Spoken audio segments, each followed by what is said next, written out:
The Cave is a 2005 creature feature directed by Bruce Hunt. A group of cave divers exploring an uncharted cave system end up fighting for their lives when they discover the place is home to terrifying creatures. But before we get into this spelunking shocker, I just want to ask that if you end up enjoying this video, then please consider dropping a like and a comment and maybe even subscribe, as it would really help my channel grow.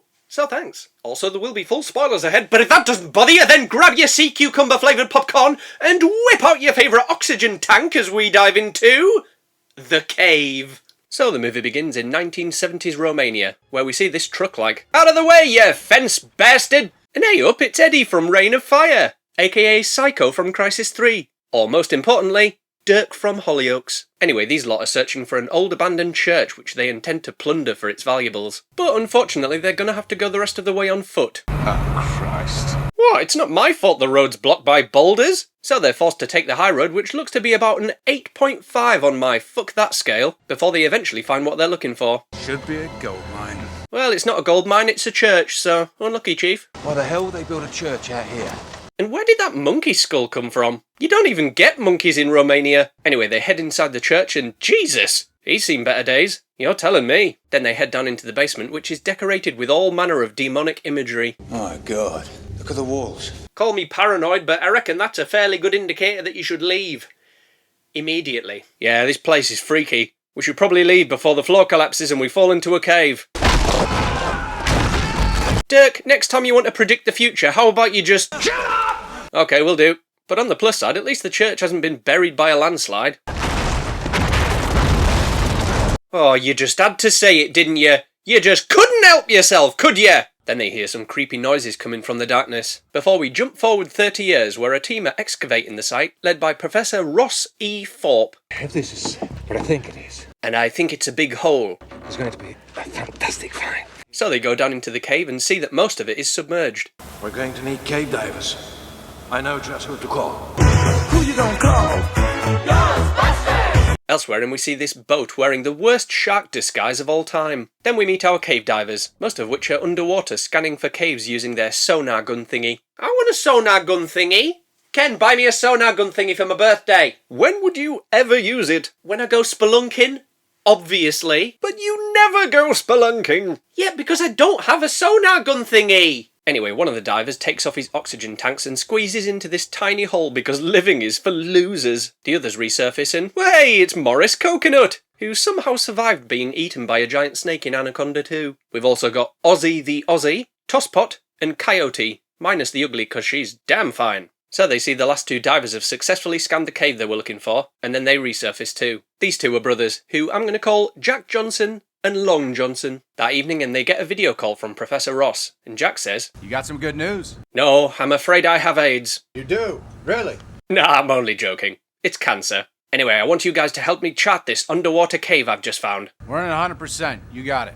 That's great, Jack. I can't wait to see you here. The next day, and oh dear, looks like the cameraman is drunk again. Once they arrive at the dig site, Long John recognises one of the ladies working there. Hey, it's you from that TV show! Game of Thrones? Game of what? No, I meant Terminator, the Sarah Connor Chronicles. So naturally, I'm going to call her Mama. She also introduces him to their cameraman, Snappy Steve, who is rather fond of alligator sandwiches. What's this? We found it in the rubble. Looks like a shoe, but we can't confirm that without a DNA test. That evening, and everyone gathers round to go over the plan. But first, Professor Ross wants to tell everyone about Jax Johnson. Oh yeah, it's huge, believe me. But regarding their cave exploration mission, We're gonna go deep on this one. Come again? then they all have a toast, which is a bit weird, but I'll go with it. To Virgin Caves. Virgin everything. Yeah, 'cause that's not creepy at all coming from a guy in his 30s, is it? The next morning, and into the cave they go, abseiling down this vertical shaft until they reach a big underground cave. And oh look, they brought the moon with them. How thoughtful. How are you today? Tosspot is chosen to scout ahead through the first underwater passage, and Morris says, Synchronized watches on my mark. 3, 2, 1, mark. so he puts on his Nazi stormtrooper helmet and off he goes. Sometime later, and they still haven't heard from Tosspot, so Jack says, If Briggs doesn't show in time, I'm sending you in. Oh, come on, man. It's Briggs. It's probably just... taking an enormous piss. Yeah, I know what that's like. Give me a few pints of shippy and I piss for so long that I start to get bored. But fear not, everyone, he pops up on the screen after all. Sorry about that, guys, I was taking an enormous piss? Yeah, how'd you know? Anyway, I've mapped the route and it's all good here, so come on down to... Advanced Base Camp, which will now be forever known as... Advanced base camp. Oh, and I also found this weird mole thing which I'm going to name Christopher. So everyone gets ready and off they go, with them all being pretty impressed by the underwater cave's natural beauty. Not bad, huh, Tom? Hey, Kim, did you get a shot of those cave draperies? Not sure how they'd be able to speak clearly through those mouthpieces, though. Probably my only criticism with this movie. Anyway, Jack and Morris make it to the other side, but don't see Tosspot anywhere. Your brakes! Break! Just taking another piss, give me a sec. Then he shows them something he found. We're not the first ones here after all. They look like the same species as the one found up top. Perhaps the apex predator of this ecosystem. Back to the others and Ozzy says, I think I saw one of those moles. Be right back. Not sure why you would disconnect from the dive line just to follow a mole, but oh well, it's probably my only criticism with this movie. Ozzy ends up finding another cavern, but sees that something has taken a big old bite out of Mr. Mole. That's disgusting. But then he hears a creepy sound, before suddenly he's attacked by a big cave-dwelling stabby bastard. He tries to get away, but it gives him a stabbing just as he sets off his DPV, which then crashes into a wall and explodes, causing a cave-in. Long John surfaces at the base camp a bit dazed. He kept saying help like he was being attacked, so I went back for him, but I don't know what the hell exploded. So Jack and Morris go to check and find tons of rock now blocking the way they came in, meaning they're all trapped down there. All right, listen up. We have a few realities to face here, people. The first is that we're Never gonna get a sequel to this movie. I know, it sucks, but also... The second is that we're not even gonna be missed for 17 days. 17 days? Hey man, I don't want to rain on your parade. We're not gonna last 17 hours. So the only option they have is to continue deeper into the cave and hope there's another way out. The best people to get us out are all right here. Well, except Ozzy, of course, because he's dead air. So while Jack and Morris go to scout out the best way forward, Mama shows Professor Ross a DNA sample from Christopher the Mole, which shows a parasite slowly taking over its cells, which is rude. Meanwhile, Jack and Morris are having a good crawl around, when suddenly... Ah, shit. Hey, Tom? Yeah. You mind backing up, bud? Well, that's a calm and collected reaction. I think mine would have been a bit more like... Oh, my poor ears. But then... He gives it a stab with his climbing pick and luckily it lets him go. Then they leg it back to base camp where they try and patch up Jack's shoulder wound. He did manage to cut off one of the creature's claws in the scuffle though, so the scientists examine it and find the same parasite that was in the mole. So everyone gets packed up and off they go to find a way out. But not long into their journey they come across some human bones with big teeth marks in them. Looks like we found the owner of those boots. Excuse me, sir, where did you buy those boots? I would like a pair myself! Why are you shouting? He's dead, not deaf. Sometime later and they come across another river, which Snappy Stevie's keen on filming for some reason. We're gonna need footage like this. Get that camera out of my face! Oh, now you've done it! That camera was paying for this expedition. Man, that must have been one wealthy camera. Jack apologises for the outburst. Then while everyone is taking a break, he starts brewing up the biggest sneeze the world has ever seen. And I've lost it. Damn, I hate when that happens. But something odd is happening to him because now his hearing has improved tenfold. I've never seen Jack like this before. He's completely losing it. Then Long John comes over and says, Worried about you. Briggs is gonna be a problem. We should probably do him in. What? No! Go on, no one'll know. Dude, everyone'll know! There's only 7 of us down here! Oh, the sneeze is back. Ah, damn it, lost it again! So it's time to get wet again and Jack says they've got to follow these rapids. Tosspot thinks they go in the wrong way, but Jack is like, This is the goddamn way! They better hurry too, as it looks like they're being watched. So off they go down the world's most unsafe water slide, and Snappy Steve says to Long John, Your brother's got a serious death wish. Collection on DVD. Really? Even the one with Bruce Willis? No. The last 2 to go are Mama and Long John, but something grabs her leg just as he gets swept away. On his way down, Long John sees Professor Ross stuck on a ledge and bloody hell! How did he break his leg that badly? Did he fall off a building on his way down? Anyway, Long John hits the lake at the bottom, followed shortly by Mama. So he goes to help her and regroups with the others. There's something in the water! Don't worry, Coyote, bubbles can't hurt you. Unless they come from a Mizutsune, of course. Then they see Professor Ross land behind them. So Jack goes to rescue him, but he gets attacked by a cave bastard, and Jack sees it dragging the poor professor into the depths. So they continue, but then come upon their next obstacle. A really big wall. Naturally, Jack says they need to scale it, but Tosspot disagrees again and says the river's strong current is the real way out. Nobody's climbing anywhere. There's a huge exit sign right here in front of us, You Jack. don't have a goddamn clue. It's a trap. Morris then gives out a few makeshift weapons he's cobbled together out of some propane tanks in case they come face to face with the beasties. But while everyone is discussing Jack's plan, they realise Coyote has taken off up the wall before everyone else. Damn it, Coyote, if you weren't so attractive I'd be really mad at you. You know, someone from Brave Wilderness will probably clip that. I wish they would, Ken. I wish they would. Be careful up there, Charlie! Charlie! Will you stop distracting me, for God's sake? I'm climbing a vertical wall here! Thankfully, she makes it to the tunnel. Jack, I'm over the edge. I can feel a draft. Oh, sorry, lass, I've got the window open because I'm sweating buckets, eh? But then she shines a light down the tunnel to find a big cave bastard. Then it charges her and she falls off the edge. Not to worry though, the cams save her life. So she only needs to worry about her broken spine and skull fracture. Oh, and the monster climbing down towards her, of course. But the others are too far away to help and Jack still really needs to sneeze. So she's gonna have to save herself. And she swings back and forth until she has enough momentum, then... Go, gadget arm! Damn it, I'm not a cyborg after all. Then the beastie takes a swipe at her. So on her next swing, she blasts it with the propane tank before swinging back towards the opposing cliff and... Oh!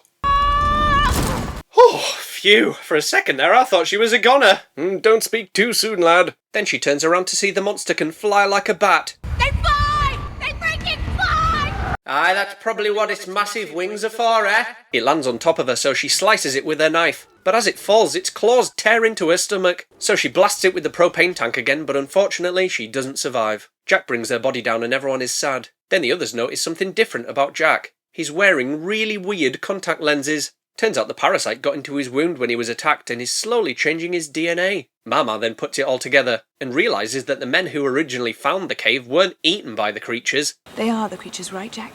Tosspot doesn't trust him anymore and says the river is the way out, but Jack says, If you ever want to see the sun again, you should follow me now.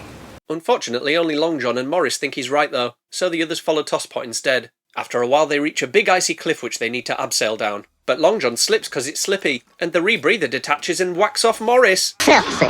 Then he slides to the bottom and says, Hey guys, check out this sick flip! So Morris's leg is broken, but at least he's still alive, and the rebreather broke a hole in the wall for them to continue through. Smells like methane. Sorry, that was me. Oh, Ken, you smelly little rat! Eventually they come across another large cavern and, well, this place looks charming, but it turns out their trust in Jack was well placed, as he points to the light in the water. There's cold water coming up. That's the way out of here, Tyler. Jack says he'll go find the others, but then the never-ending pre-sneeze happens again, so Long John says he'll go instead. Meanwhile, the others are still following Tosspot, who has no idea where he's going because he's rubbish, when suddenly the cave bastards find them again, and Tosspot gets attacked by a flying one. Back to Long John, who somehow manages to scale the ice wall and retrace their route in a fraction of the time it took them earlier, which doesn't make much sense, really. And is probably my only criticism with this movie. I think you've had 1 or 2 criticisms already. No, I haven't! Then he gets to the cavern where Coyote died and launches himself off the edge like, Ooh, I hope this water isn't shallow!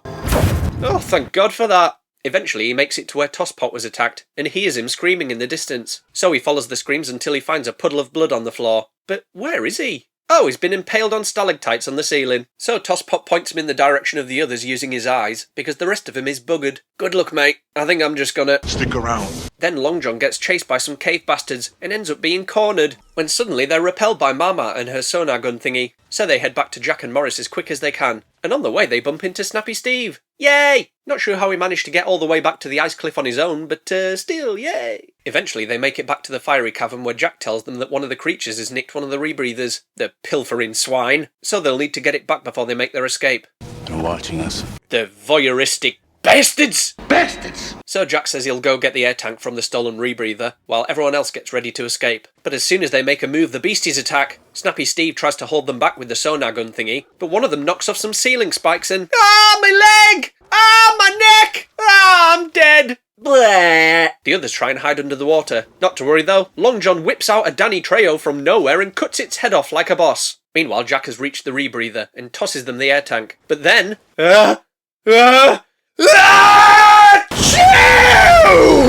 Oh, finally! I thought I'd never get rid of that! Unfortunately, the explosive sneeze causes the cavern to start collapsing though, and one of the beasties starts ceiling swinging towards Jack. So he whips out a knife and says, Come on, mother. Fucker.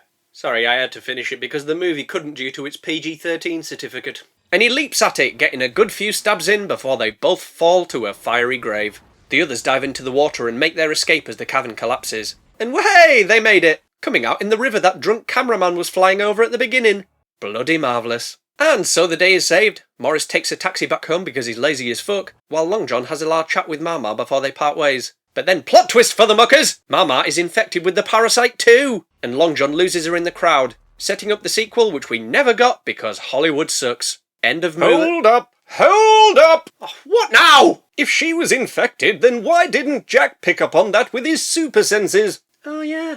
Oh well, that's probably my only criticism with this movie. That's your 4th criticism of the movie! No, it isn't! Yes, it is! No, it isn't, Ken! End of movie! But... End of movie! And there we have it, folks. And you know what? I don't care what any movie critic says. The cave is one of my all-time favourite creature features. I love the design of the monsters, and the practical effects are brilliant. The characters are likeable, and I think Cole Hauser gives a really good performance as Jack. And while it's not particularly original, or even that scary, overall I still think it's a well-paced, exciting and thoroughly entertaining movie. It's a shame we don't get more like it. So, The Cave, what did you think of it? Did you like it? Did you loathe it? Let me know in the comments below, and I just want to give a big thank you to all my channel members for choosing this movie for me to cover. And if you too would like the chance to vote on which movie I cover at the end of the month, then join up today and join the fun. And from Ken and myself, we both wish you all a happy Halloween. And of course, here's some outtakes for you! But if that doesn't bother you, then grab your secret...